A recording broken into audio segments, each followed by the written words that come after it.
Nuestra te-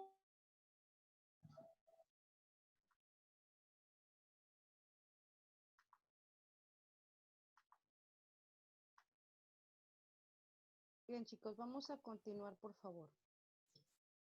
Bien, entonces ya vimos lo que es la administración, entonces, del recurso humano. ¿Hasta aquí alguna duda? Chicos, vamos a pasar entonces a lo siguiente.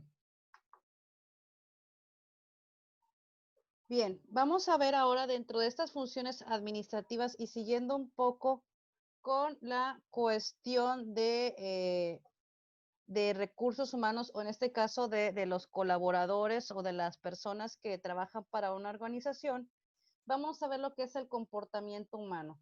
Anteriormente y en la materia que hemos visto también, que se complementan muy bien estructuras socioeconómicas, vimos cuestiones de comportamiento, cómo es que nosotros nacemos con una personalidad y cómo el ambiente y todas aquellas influencias, llámense pues en primer lugar de la familia, de la escuela, de grupos, organizaciones, por ejemplo, deportivas o estudiantiles y demás, y posteriormente organizaciones laborales, van moldeando nuestra personalidad.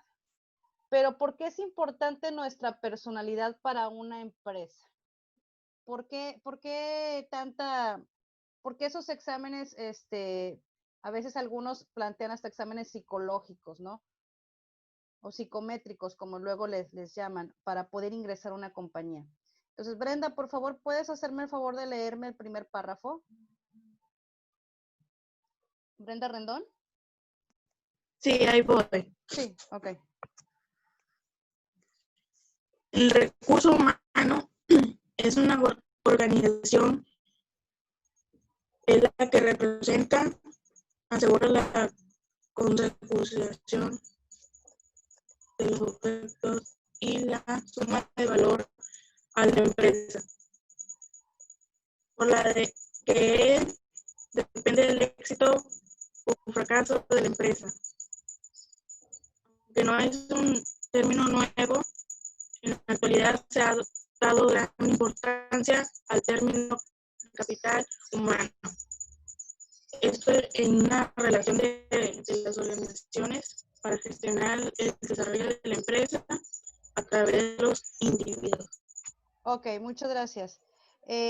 Mario Alberto, ¿puedes por favor leerme el segundo párrafo? Con todo, no es de extrañar que las organizaciones intenten evitar las entradas y salidas de empleados, y más si se trata de posiciones clave. Uno de los principales motivos de la deserción laboral es la contratación de empleados que no comparten los valores y la cultura de empresa. Estos suelen tener un menor rendimiento laboral y nivel de satisfacción en el puesto de trabajo. De ahí la importancia de estudiar el problema que tienen las organizaciones en la selección de personal al no elegir a los individuos idóneos y los altos costos que esto representa.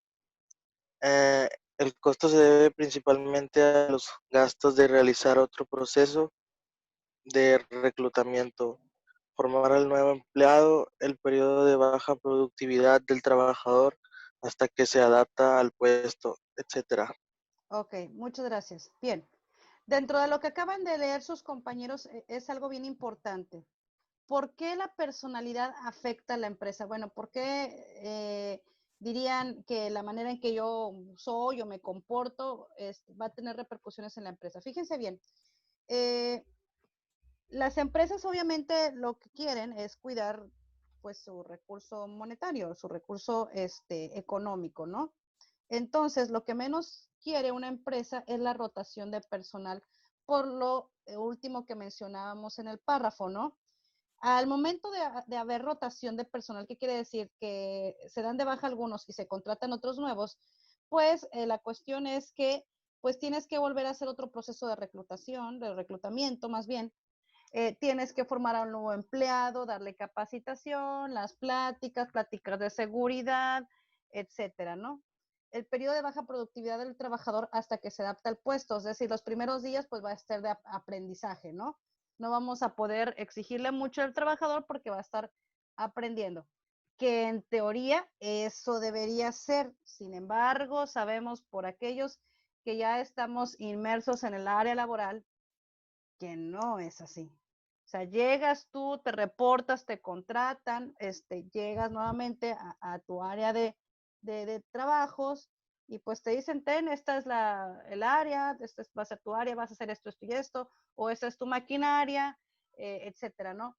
Sin más capacitación, más que a lo mejor una media hora, una pequeña introducción y pues órale, nos vemos ahí a la hora de la comida a ver qué tal te fue. O sea, es complicado, la verdad, es complicado y por esa misma razón es que cuando hay una contratación de personal, recursos humanos se enfoca mucho no nada más en lo que sabes, sino en cómo eres. Eres una persona informal que acostumbra a dejar a lo mejor trabajos botados. ¿Cómo se dan cuenta de eso?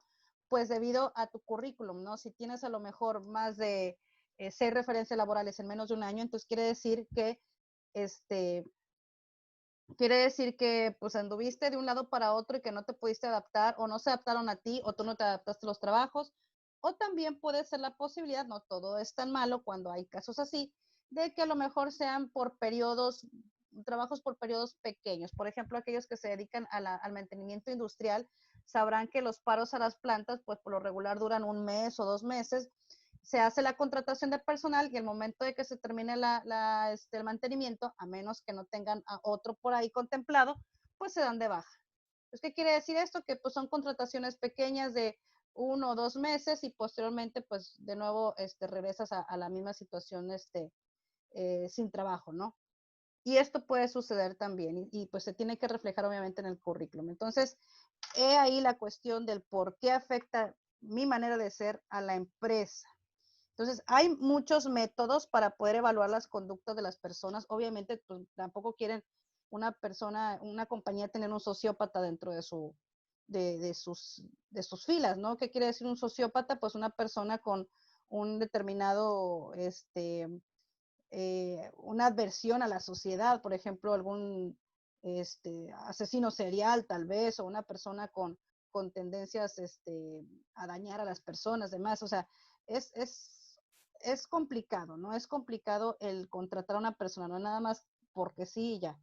O sea, hay muchos filtros, por eso los que han tenido oportunidad de ir a una entrevista de trabajo, hay filtros que no nada más es entregar el currículum, ver tu currículum, tu experiencia y demás. O sea, el primer filtro que te vas a enfrentar, pues obviamente es la persona que te entrevista, ¿no?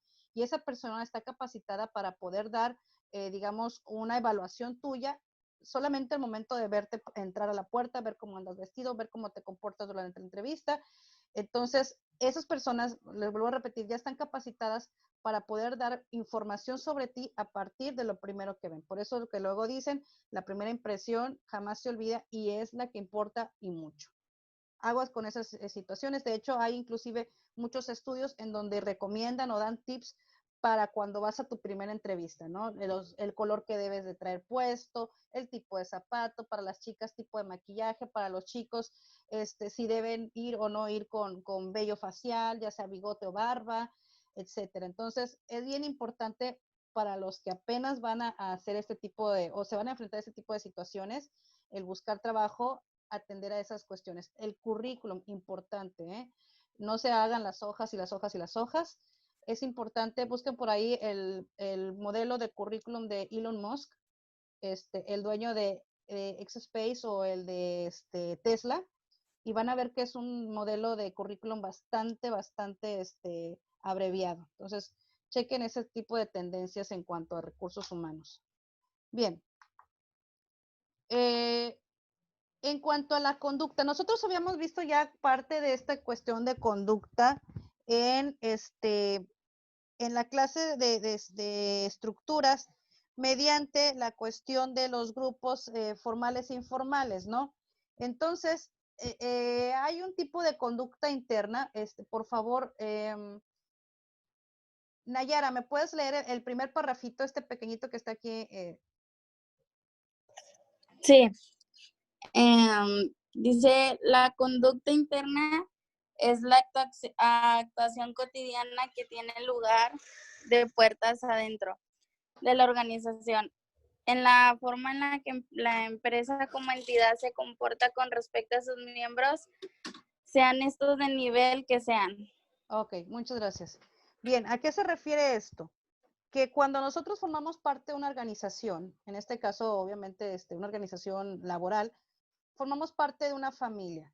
Al formar parte de una familia, cualquier cosa que alguno de sus miembros hagan va a repercutir en toda la familia. Por ejemplo, ha habido casos en donde hay personas, y ahí entra también la cuestión de la personalidad, que por alguna situación tienen algún tipo de situación violenta en la calle, ¿no? Que se peleen en la calle y que pues traigan puesto el uniforme.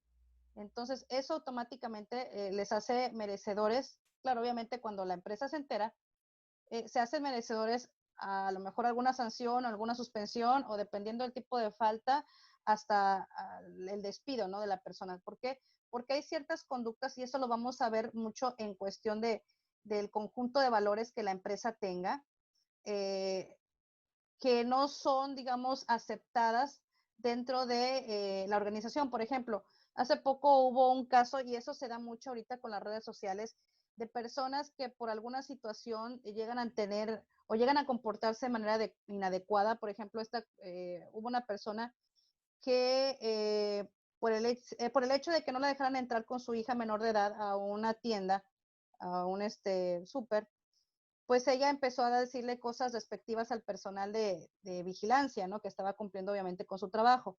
Entonces, pues las redes sociales se encargaron de localizar a esta persona y se dieron cuenta que esta persona trabajaba para una empresa que se dedica a la arrendamiento y venta de casas, ¿no?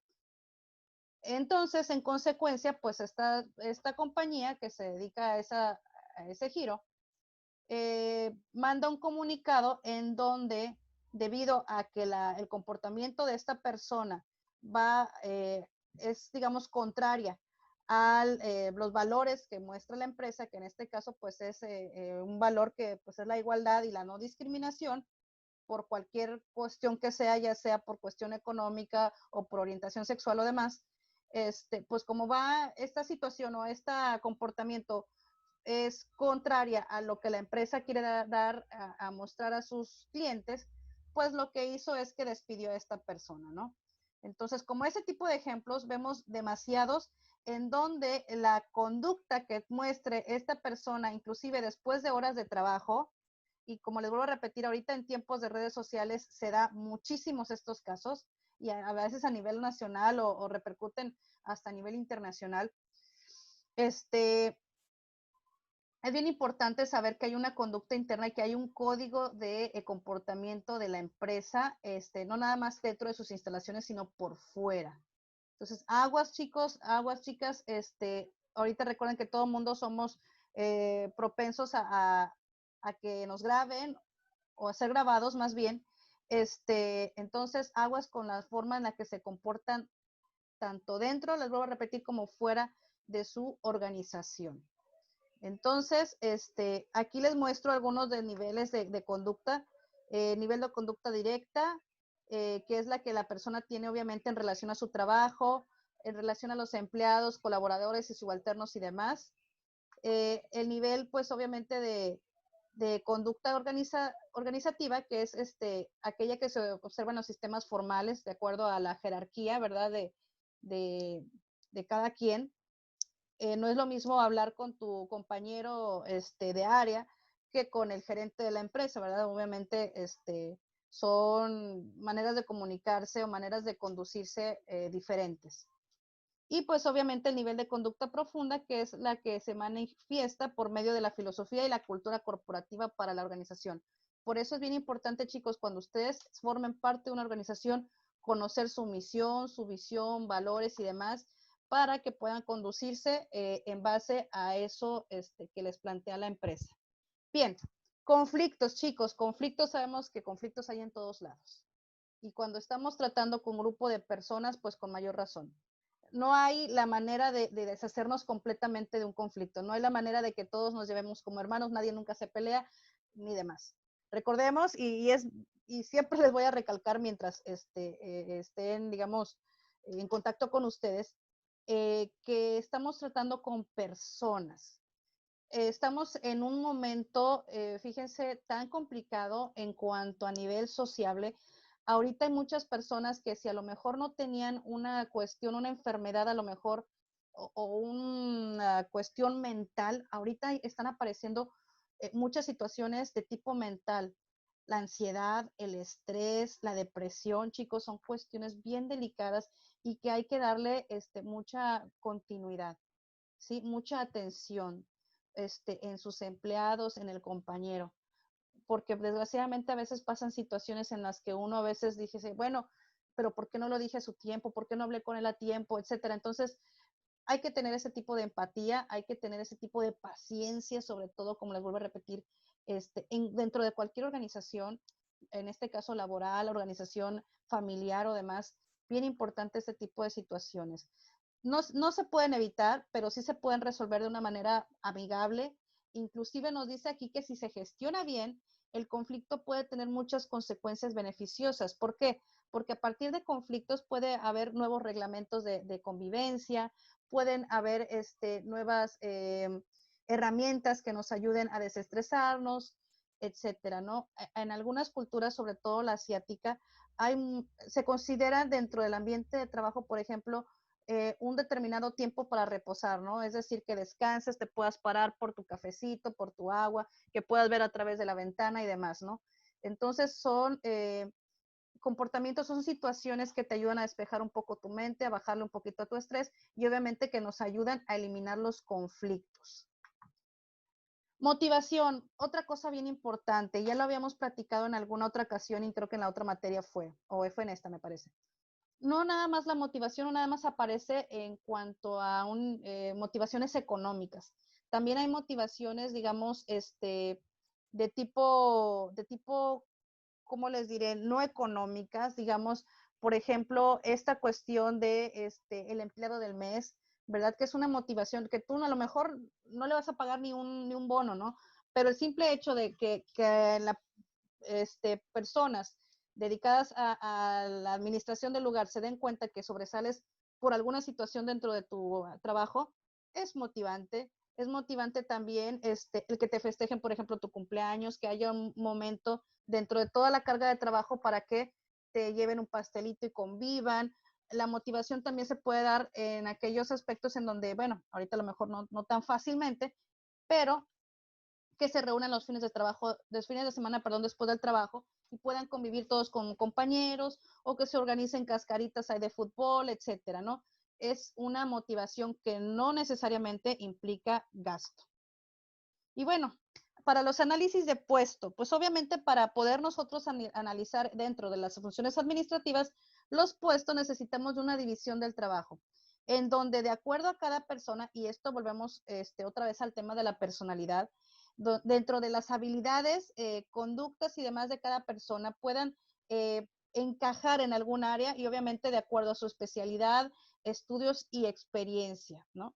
Pues todo eso es un conjunto que a veces una persona dedicada al departamento de recursos humanos pues no la tiene tan fácil, ¿no? Porque a veces tiene que enfrentarse a la preparación académica versus la experiencia. Entonces, sí está algo complicado, obviamente, sabemos que ahorita actualmente muchos de los puestos, digamos, están, digamos, definidos por medio de un procedimiento y que muchos de estos se inclinan, obviamente, a las personas con preparación. Ojo, ahí entran ustedes.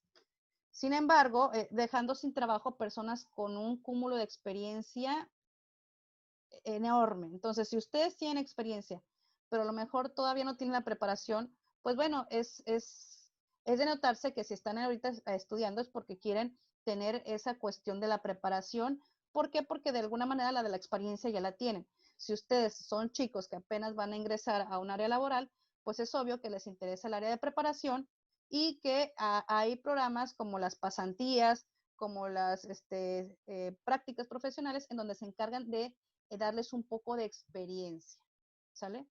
Bien, entonces esta división del trabajo se hace precisamente en esto, se constituye una actividad que explora los deberes, así como las responsabilidades que se efectúan en tal forma que se relacionan funciones, tiempos, enlaces e información compartidas por el objetivo básico que es el de identificar, definir, clarificar y confirmar las funciones del puesto y lo que de ella se desprende junto con el alcance e impacto dentro del área y de la organización en general.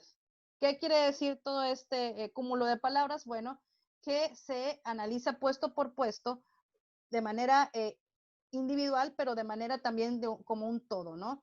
Cómo funciona de manera individual y cómo funciona siendo parte de toda una organización y de todo un proceso o de toda una estrategia, ¿sí? Entonces, tenemos que ver, obviamente, al momento de analizar un puesto, cuál es su responsabilidad, cuál es su perfil. Obviamente, todo este tipo de situaciones nos va a dar la pauta para poder calcular de una manera justa y ética cuánto es lo que nosotros podemos pagar por todo ese servicio que nosotros le estamos solicitando al trabajador.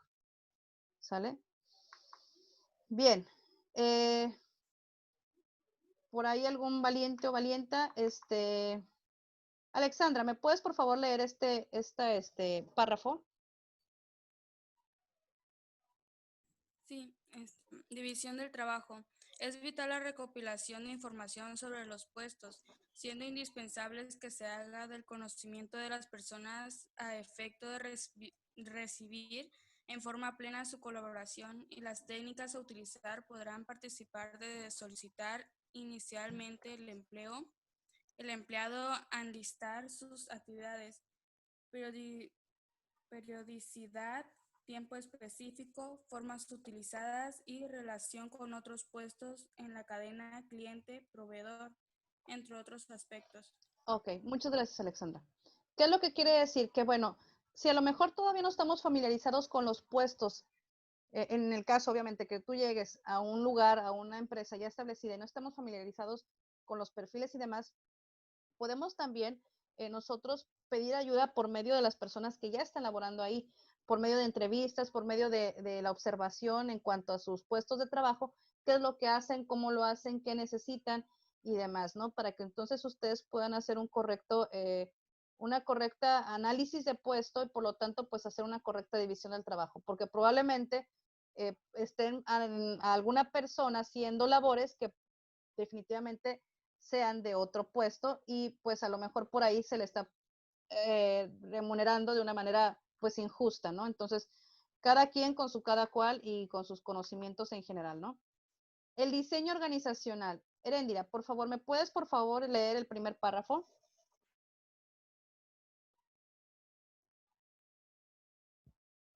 Eréndira, ¿andas por ahí? Ok. El diseño organizacional. El diseño organizacional es una metodología paso a paso que identifica los aspectos disfuncionales de procedimientos, estructuras y sistemas, realineándolos para encajar o adaptarse a los objetivos y realidades actuales del negocio. Así se desarrollarán planes para implementar nuevos desafíos. El proceso se focaliza en mejorar tanto lo técnico como al lado humano del negocio. Muchas gracias. Bien. Aquí cuando estamos hablando del diseño organizacional, estamos hablando básicamente del diseño del organigrama, ¿sí? Sabemos que un organigrama, pues es digamos, un mapa en donde la parte de superior está señalizado, digamos, la persona con mayor jerarquía dentro de la empresa y posteriormente va saliendo de ahí ramificaciones de acuerdo a los departamentos y cada nivel dentro de esa jerarquía, dependiendo si hay 2, 3 niveles, pues nos va diciendo el grado, en este caso, de responsabilidad. Como les dije, comenzando con la parte superior, que es la cabeza o digamos que es el encargado del negocio, para posteriormente ir descendiendo en cuanto a cuestiones de áreas funcionales, en cuanto a departamentos, y luego posteriormente de ahí en cuanto a algunos subdepartamentos o algunas supervisiones o supervisores, y ya pues el último paso pues serían en este caso los obreros, ¿no? Que como les digo, son digamos la parte más baja dentro de un organigrama, sin embargo, su trabajo es importantísimo dentro de cualquier empresa, pues porque son básicamente los encargados de llevar a la práctica, pues toda aquella planificación o todas aquellas estrategias que vienen desde lo alto del organigrama. Entonces, ¿por qué nos dice que haciendo un organigrama podemos mejorar tanto en lo técnico como en el lado humano del negocio? Fácil. Cuando nosotros armamos un organigrama, nosotros le estamos dando su justa dimensión o su justa responsabilidad o importancia dentro del negocio a cada puesto. ¿Para qué? Bueno, pues para saber entonces cuál es el grado, digamos, de exigencia para cada puesto, cuál es el grado de responsabilidad, como lo veníamos platicando hace un momento, y de esta manera, pues poder remunerarlos justamente, ¿no?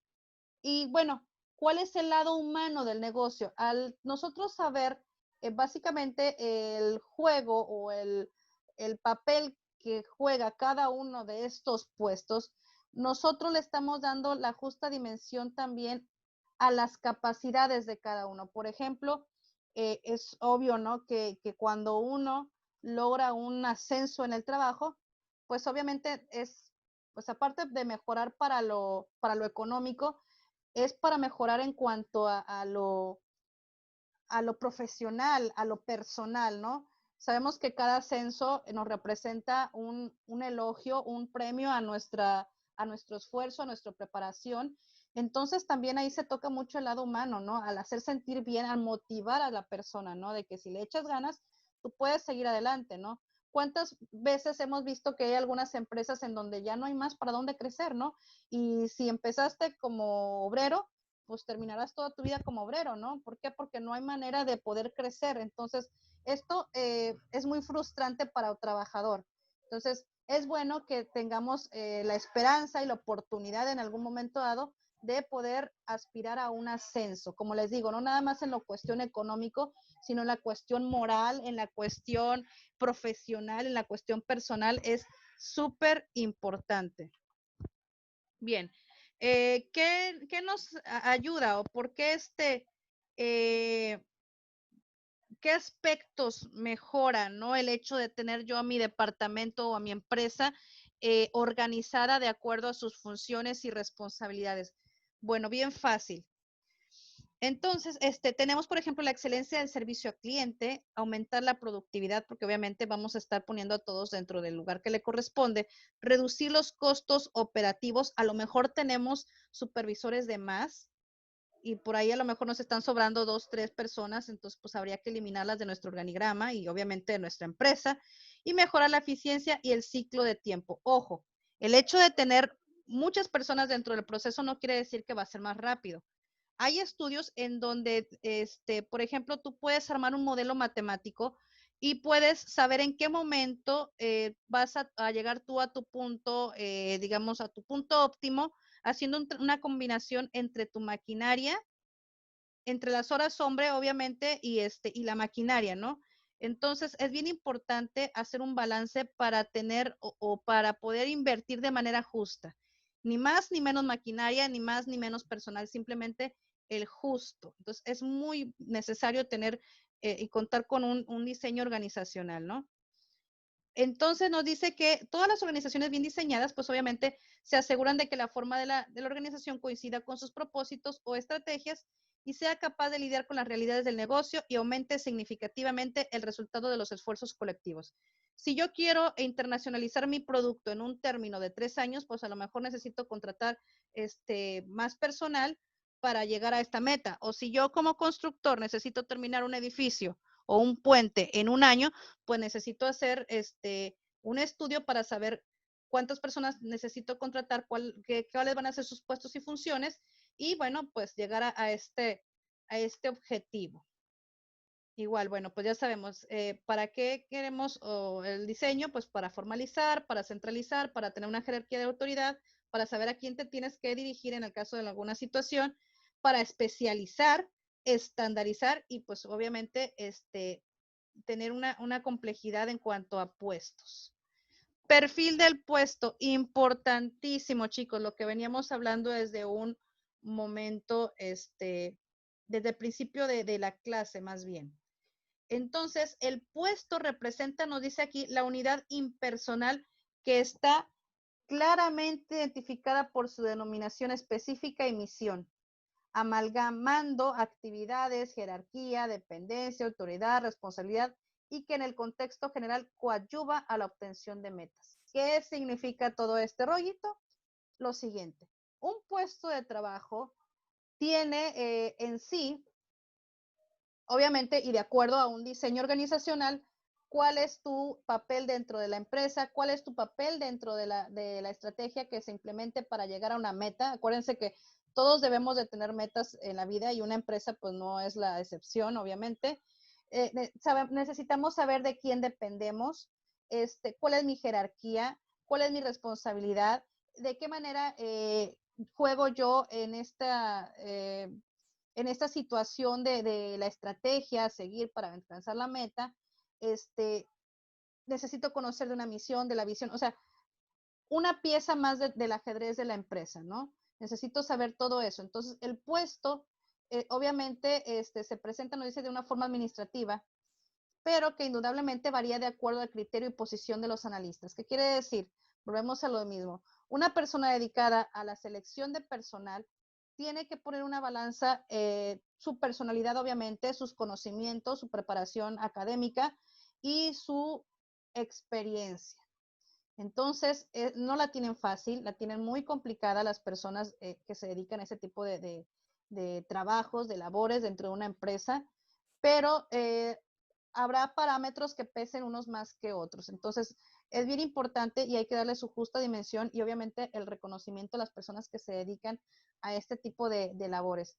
Que sabemos que sí, realmente estamos en una sociedad en donde el compadrazgo, en donde el nepotismo, en donde las palancas, pues son el pan de nuestro de cada día, pero habrán otras empresas, obviamente, que tengan bien establecido las reglas del juego y que dentro de sus actividades pues está el evitar este tipo de situaciones. Es bien importante.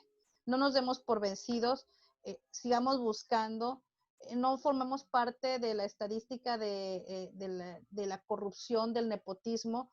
Muchas veces este tipo de situaciones han llevado, créanme, a veces hasta la bancarrota, inclusive a veces a situaciones hasta de vida o muerte, a personal de la compañía. ¿Por qué? Porque por ser mi compadre, mi amigo, lo meto, por ejemplo, a trabajar en el área de seguridad, no teniendo absolutamente nada de experiencia, llega a pasar un accidente por alguna situación que no conocía esta persona y ahí vienen consecuencias terribles. ¿Por qué? Porque no cumplía con el perfil establecido. Entonces, aguas con eso. Vámonos a la evaluación de puestos. Y esto es bien importante, chicos. La evaluación de puestos quiere decir cuánto vale cada puesto, cuánto necesito yo o cuánto es lo justo para pagarle a una persona de acuerdo a sus conocimientos, de acuerdo a su nivel y de acuerdo al trabajo que desempeña para poder llegar a la meta, ¿no? O dentro de la estrategia. Entonces, tenemos diferentes tipos de remuneraciones, las cuales vamos a ver en el último tema un poquito más adelante.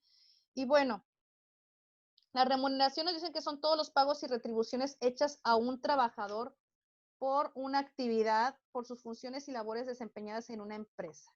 Sabemos que hay trabajos profesionales o sabemos que hay puestos que se desempeñan o que requieren un perfil profesional, que quiere decir que tenga algún estudio, alguna especialidad, maestría, algún doctorado, alguna carrera, alguna carrera técnica o demás, ¿verdad? Y pues están todas aquellas también retribuciones que no necesariamente son, digamos, en efectivo, por ejemplo, los vales de despensa y demás, o por ejemplo, aquellos que no entran dentro de la nómina, que son, digamos, bonos, por ejemplo, por puntualidad, o bono, o algún tipo de bono, no sé, o vales alimenticios o demás, ¿verdad? Entonces, es todo este cúmulo de situaciones, ¿verdad? De que representa un pago, una retribución. Entonces, el trabajador se encarga de dar su conocimiento a la empresa, de poder apoyar o contribuir al crecimiento o a la obtención de metas por medio de su conocimiento y sus funciones, y la empresa pues obviamente te tiene que dar una retribución justa. Bien, entonces, ¿cómo se pagan estas retribuciones a los empleados? Tenemos debido a la periodicidad del pago, puede ser mensual, puede ser quincenal, puede ser catorcenal, puede ser diario, ¿verdad? Según los factores incluidos en la compensación. Bueno, ¿a qué se refiere? Nos dice que los factores incluidos en la compensación se encuentran en el salario ordinario. Entonces, el salario ordinario solo se incluye el trabajo realizado en la jornada diaria y el salario integral, que se incluye el trabajo realizado en la jornada laboral, además de incluir el pago por las horas extras, turno nocturno, prestaciones y demás. Entonces, hay que estar muy al pendiente. Chicos, si ustedes son trabajadores, procuren siempre obtener sus boletas de nómina para que estén al pendiente de qué se les está, por ejemplo, reteniendo en cuanto a impuestos, si su patrón está pagando, por ejemplo, tu seguro social, tu Infonavit, porque a veces estamos tan, digamos, desinformados, ¿cómo les podría decir? No desinformados, no es la palabra correcta, miento. A lo mejor no tenemos tanto esa atención a este tipo de situaciones que, por ejemplo, si alguno de ustedes en algún momento dado sufre algún accidente, obviamente, Dios no lo quiera, dentro de las instalaciones o fuera de las instalaciones de trabajo y requieren al Seguro Social, van y resulta que no están registrados porque no están haciendo el pago, pues entonces ahí había problemas. O si en algún momento dado ustedes que están queriendo sacar una casa por medio del crédito Infonavit y su patrón no está pagando Infonavit, entonces ahí hay problemas. Entonces tienen que estar muy al pendiente de sus recibos de nómina para saber qué les están reteniendo y qué no. A los que les paguen de esa manera, obviamente. Y según la forma de causación, dice la forma de causación, pues tenemos tres posibles maneras. El salario por tiempo fijo o cuadrado, como muchos le dicen, que no hay tiempos extras, salario variable, o salario a destajo. El salario a destajo básicamente lo hacen aquellas personas que se dedican, por ejemplo, los albañiles, que te pagan de acuerdo al avance que ellos hayan hecho. Entonces, este es el tipo, digamos, de salario. Ahora, conceptos de salario, sueldos, salario mínimo y salario real. Anteriormente, bueno, la palabra salario tiene un origen bastante antigua y se refiere al pago que en algunas culturas hacían como forma de pagar su trabajo, ¿verdad? Les pagaban con sal. ¿Por qué con sal?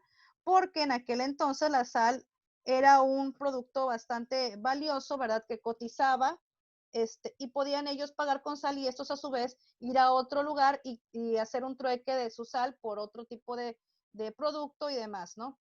Entonces nos dicen que el sueldo, fíjense, si se dan cuenta en este recuadro, sueldo y salario es prácticamente una misma definición, sin embargo, son las características las que varían. Por ejemplo, el sueldo es una cantidad fija, mientras que el salario es una cantidad variable. El sueldo se calcula en base a la cantidad de días de trabajo, carga horaria, aptitudes, cargo y demás, y en cambio el salario es en base a unidades de tiempo, horas, días, semanas y demás. El sueldo incluye beneficios laborales y el salario pues no los incluye. Bien, ahora con respecto al salario mínimo, fíjense, aquí bien interesante en cuanto a las cuestiones en el país. Hasta hace algunos años se hizo un incremento bastante sustancial del salario mínimo, sobre todo impulsado también por el tratado, el TEMEC, que es el Tratado México, Estados Unidos y Canadá, en donde se pide una homologación de salarios. Obviamente no podemos competir con los salarios de Estados Unidos y mucho menos con los de Canadá. Pero sí se hizo un aumento bastante sustancial. Y bueno, nos habla de dos tipos de salario. Uno que es en el resto del país y otro que es en la franja, en la zona libre de la frontera norte. Sí, que son algunos municipios dentro de los estados que colindan con Estados Unidos. Y aquí les puse el listado. ¿Verdad? Que ellos ganan un poquito más que nosotros, que los que estamos en el centro del país o más acá, digamos, más retirado de la frontera. ¿Por qué? Porque de alguna manera tienen que homologar, salarios, los que viven en la frontera, exactamente a unos cuantos kilómetros de la frontera, con obviamente los paisanos que se van a trabajar allá al otro lado, ¿no? A Estados Unidos. Ahora bien, el salario real, pues es el salario que tiene el verdadero poder adquisitivo. O sea, ¿para qué me alcanza un salario, no? Y esto nos viene incluido en el Índice Nacional de Precios al Consumidor, que pues es un indicador cuya finalidad es estimar la evolución de los precios. Y los honorarios, que básicamente son los profesionistas que trabajan por su cuenta los que lo cobran. Aquí les puse un cuadro bien interesante. Necesito que por favor lo planteen, lo lean bien.